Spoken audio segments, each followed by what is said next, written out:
पद्मिनी एकादशी व्रत कथा सुनते ही बदल जाएगी किस्मत। नमस्कार मित्रों, आज मैं आपको एक ऐसी कथा सुनाने जा रहा हूँ जो सदियों पुरानी है, जो त्रेता युग के उस स्वर्णिम काल में घटित हुई थी, जब धरती पर धर्म का बोलबाला था और पाप का नाम लेने से भी लोग कांप जाते थे। यह कथा है पद्मिनी एकादशी की। यह व्रत जिसने भी सच्चे मन से किया, उसके जीवन की हर पीड़ा दूर हो गई।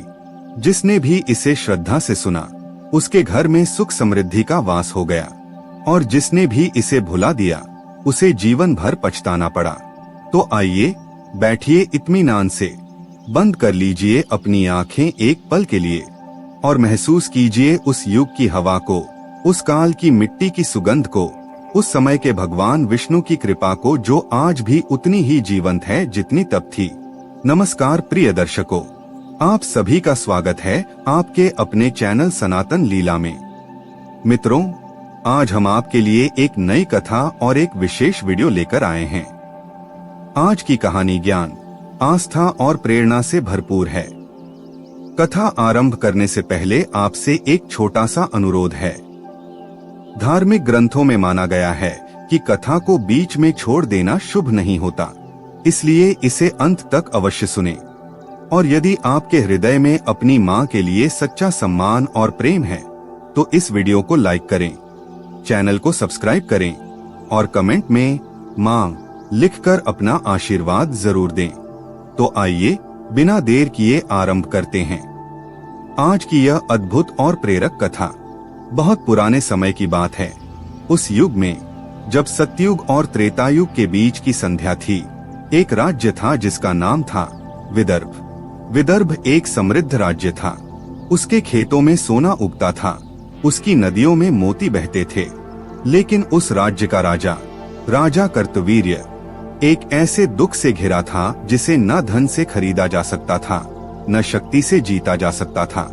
राजा के महल में 7 रानियां थीं। 7 सुंदर, 7 कुशल, 7 विदुषी। लेकिन एक बात थी जो राजा को रात रात भर जगाए रखती थी। एक बात जो उनके दिल पर पत्थर की तरह रखी थी। उनके कोई संतान नहीं थी। वर्षों बीत गए। राजसभा में मंत्री चुप रहते थे, ऋषि आशीर्वाद देते थे, पर कोई फल नहीं आता था। यज्ञ हुए, हवन हुए, दान हुए, पर राजा की गोद सूनी ही रही। और जब कोई पूछता, महाराज उत्तराधिकारी कौन होगा, तो राजा का चेहरा एक पल के लिए पत्थर हो जाता था। लेकिन उन 7 रानियों में एक रानी थी जिसका नाम था पद्मावती। पद्मावती, यह नाम सुनते ही मन में एक कमल का फूल खिल उठता है। और सच में पद्मावती उसी कमल की तरह थी जो कीचड़ में भी अपनी सुगंध नहीं खोता। वह सबसे छोटी रानी थी, लेकिन उनके भीतर एक ऐसी आस्था थी जो किसी पहाड़ की तरह अटल थी। उनकी आंखों में एक अजीब सी रोशनी रहती थी, जैसे उन्हें पता हो कि ईश्वर उनकी सुन रहे हैं, भले ही अभी उत्तर न आया हो।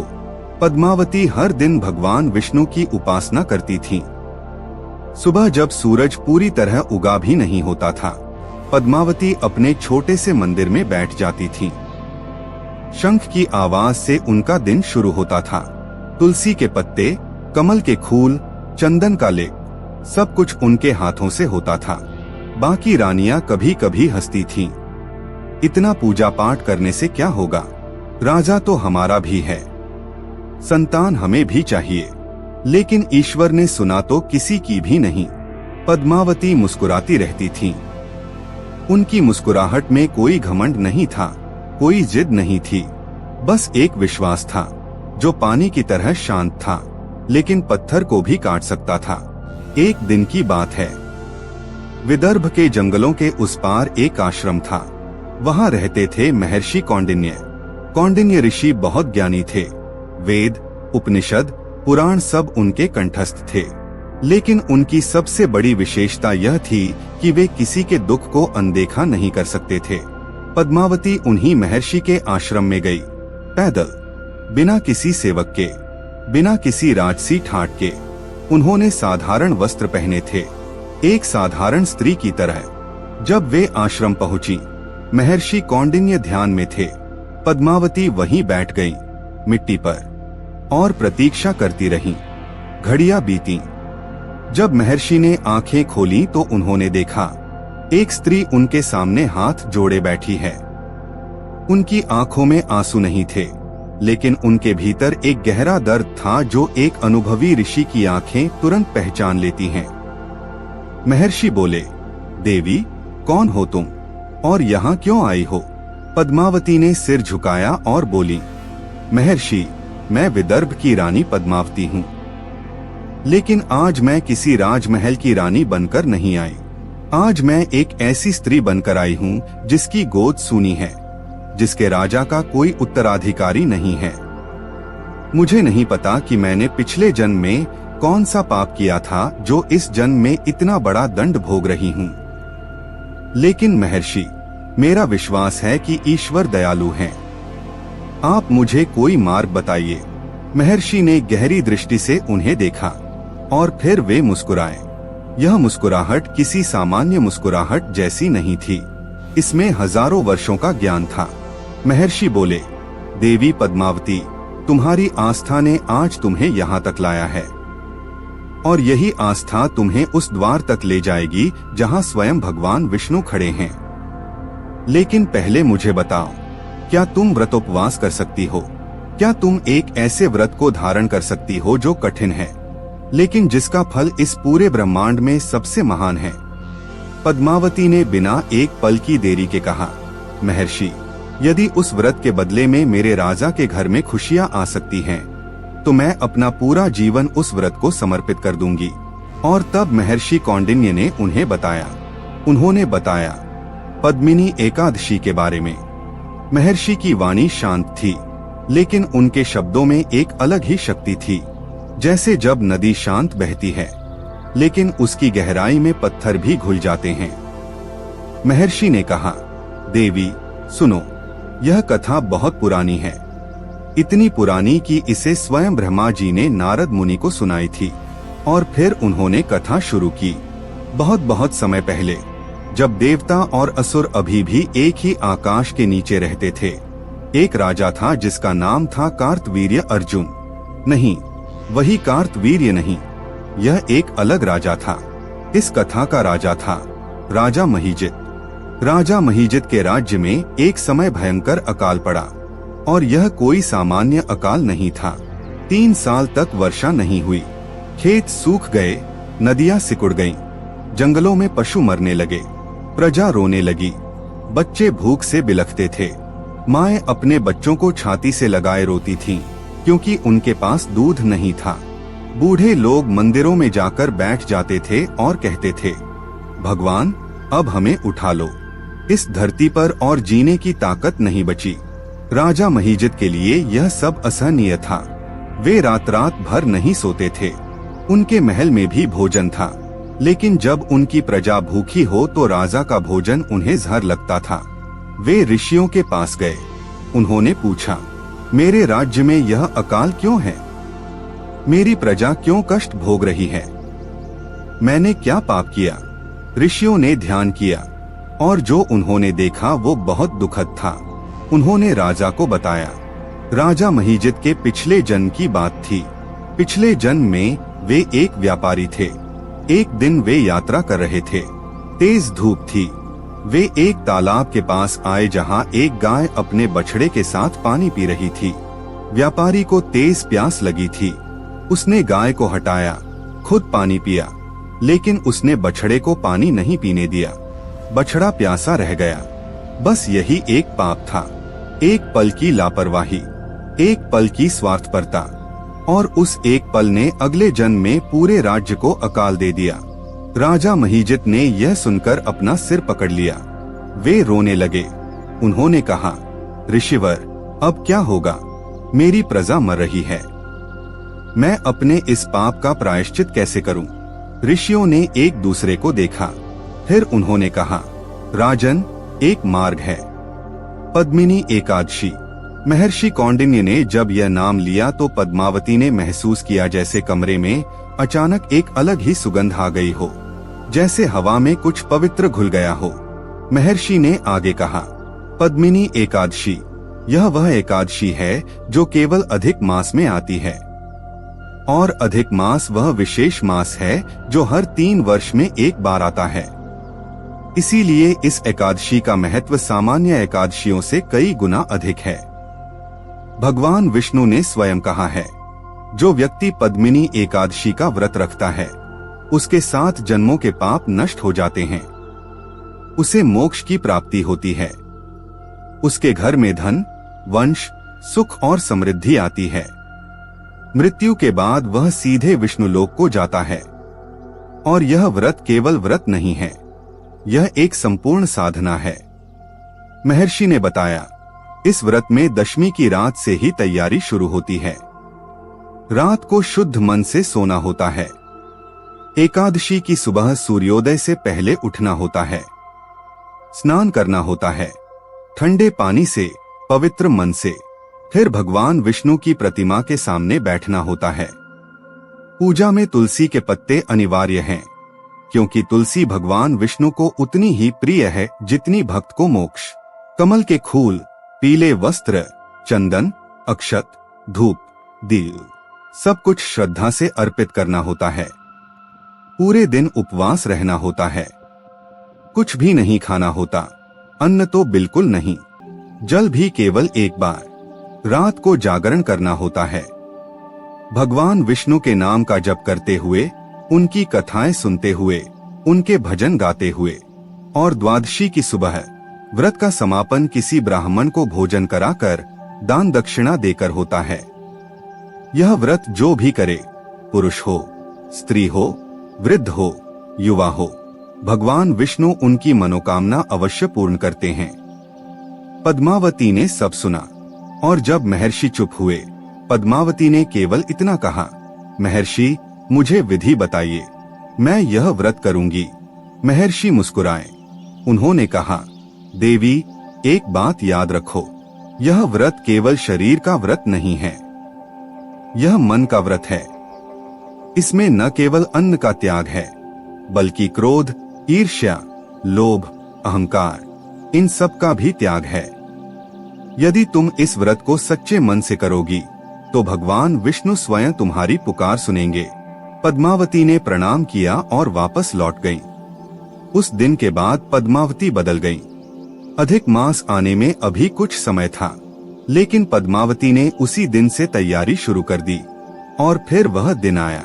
अधिक मास का आगमन हुआ। पद्मावती ने महर्षि से सीखी विधि के अनुसार तैयारी शुरू की।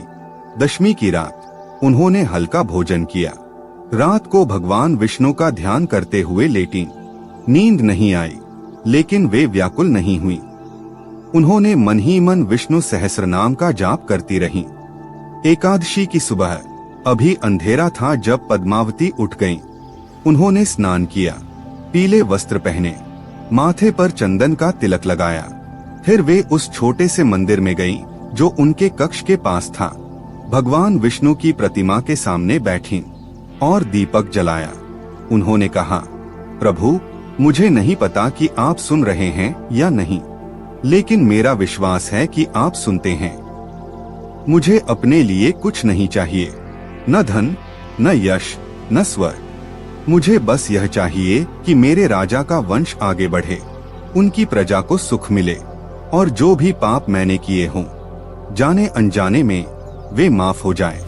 और फिर उन्होंने तुलसी के पत्ते भगवान के चरणों में अर्पित किए। पूरा दिन बीता। बाकी रानियां खाती पीती रहीं। सेवकों ने कई बार पद्मावती के कक्ष में भोजन भेजा, लेकिन पद्मावती ने मना कर दिया। शाम हुई, सूरज ढला और रात आई। पद्मावती ने रात को जागरण किया। वे भगवान विष्णु के भजन गाती रहीं। मध्य रात्रि के बाद एक समय ऐसा आया जब पद्मावती को लगा कुछ हो रहा है।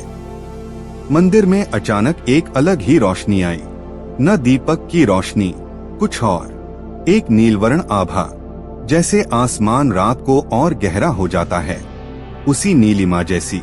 पद्मावती ने आंखें बंद की और उन्हें महसूस हुआ जैसे कोई उनके पास है, कोई अदृश्य उपस्थिति, एक ऐसी शांति जो बाहर से नहीं, भीतर से आती है। उनके मन में एक आवाज आई, शब्दों में नहीं, भावनाओं में। पद्मावती, तुम्हारी भक्ति स्वीकार है। बस इतना। पद्मावती की आंखों से आंसू बह निकले। द्वादशी की सुबह हुई। पद्मावती ने व्रत का पारण किया। एक ब्राह्मण परिवार को भोजन कराया, दान किया, आशीर्वाद लिया। और उस एकादशी के बाद जो हुआ वो किसी चमत्कार से कम नहीं था। और पद्मावती ने धैर्य रखा। उस साल उस पद्मिनी एकादशी के बाद कुछ बदला। पहले महीने में नहीं, दूसरे महीने में भी नहीं, लेकिन तीसरे महीने में राज्य के वैद्य ने पद्मावती को खबर दी। पद्मावती मां बनने वाली थीं। पद्मावती ने जब यह सुना तो उनकी आंखें बंद हो गईं। उनके हाथ अपने आप जुड़ गए और उनके होठों से केवल 2 शब्द निकले, धन्यवाद प्रभु। 9 महीने बाद राजा कार्तवीर्य के घर में एक पुत्र का जन्म हुआ। उस दिन पूरे विदर्भ में उत्सव था। घरों में दीप जले, रास्तों पर फूल बिखरे, लोग एक दूसरे को मिठाई खिलाने लगे। और राजा, जो इतने वर्षों से गम में डूबे थे, उस दिन वे बच्चे की तरह रोए, खुशी के आंसू। उन्होंने अपने पुत्र को गोद में लिया और आसमान की तरफ उठाया। और पूरे राज्य की प्रजा ने देखा, उनके राजा की आंखों में आंसू थे, लेकिन उनके चेहरे पर एक ऐसी मुस्कुराहट थी जो सूरज को भी शर्मा दे। राजा ने उस दिन घोषणा की, इस बालक का नाम होगा विष्णुदत्त, भगवान विष्णु का दिया हुआ। लेकिन यहाँ कहानी खत्म नहीं होती, क्योंकि पद्मावती ने केवल एक व्रत नहीं किया था, उन्होंने एक जीवन दर्शन अपनाया था। पुत्र के जन्म के बाद भी पद्मावती हर अधिक मास में पद्मिनी एकादशी का व्रत रखती रहीं। वे कहती थीं, जब दुख में भगवान ने सुना तो सुख में मैं उन्हें कैसे भूल सकती हूँ। और उनकी यह आस्था ने राज्य पर एक अलग ही कृपा बरसाई। जिस राज्य में पद्मावती रहती थी, उस राज्य में जैसे भगवान विष्णु की छाया थी। अकाल नहीं आया, महामारी नहीं फैली, दुश्मन पास नहीं आए, प्रजा सुखी थी। और यह सब एक रानी की आस्था की वजह से। यह कथा जब महर्षि कौंडिन्य ने नारद जी को सुनाई तो नारद जी ने कहा, महर्षि, इस व्रत का फल केवल संतान प्राप्ति तक सीमित नहीं है। महर्षि ने कहा, नारद जी, यह व्रत वह है जो मनुष्य को मोक्ष तक ले जाता है। जो इस व्रत की कथा सुनता है उसे भी पुण्य मिलता है, जो इसे पढ़ता है उसे भी, जो इसे दूसरों को सुनाता है उसे तो विशेष फल मिलता है। क्योंकि भगवान विष्णु का एक गुण है, वे भक्त से भी अधिक उस व्यक्ति को प्रेम करते हैं जो उनके अन्य भक्तों को भक्ति का मार्ग दिखाता है। इस कथा को सुनकर यदि आपके मन में यह विचार आया हो, मैं भी यह व्रत करूंगा, तो यह विचार भगवान विष्णु की कृपा है। यह संयोग नहीं है कि आप यह कथा सुन रहे हैं। भगवान की लीला अजीब होती है। वे अपने भक्तों तक अलग अलग रास्तों से पहुंचते हैं। किसी के लिए मंदिर, किसी के लिए प्रकृति, किसी के लिए एक कहानी, और शायद आपके लिए यह कथा। तो जब भी अधिक मास आए और जब पद्मिनी एकादशी का दिन आए, याद करें पद्मावती को और याद करें भगवान विष्णु को, जो हर युग में, हर काल में, हर रूप में अपने भक्तों के पास आते हैं। भगवान विष्णु की कृपा आप पर बनी रहे। आपके घर में सुख आए, समृद्धि आए, स्वास्थ्य आए, वंश फले फूले।